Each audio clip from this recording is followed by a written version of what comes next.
I'm learning online. I've joined groups online, homeschooling, autism and awareness support. So I try to learn also online and see what other people do outside the world when they have such children.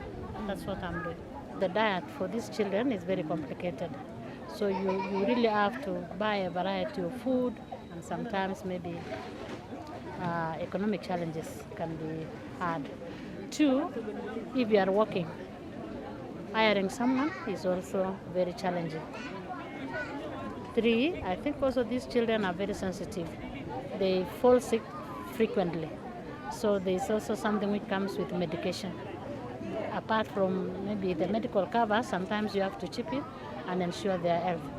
And the last one also, going for these therapy services, if you have a child who cannot walk, kuweka kwa pikipiki ni shida.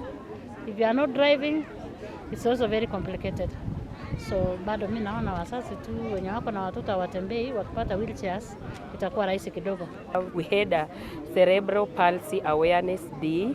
Hii ni siku ambayo wazazi ama watoto ambao wako na ulemavu wa cerebral palsy, we come together, we create awareness on cerebral palsy type of disability and how we can support them.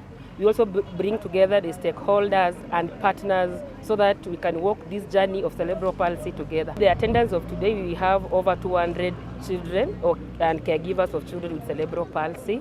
Any caregiver or the parent of a child with cerebral palsy, kwamba mjitokeze, let's be the advocate, let's be the ambassadors ya watoto ili wakaweze kusaidika na serikali.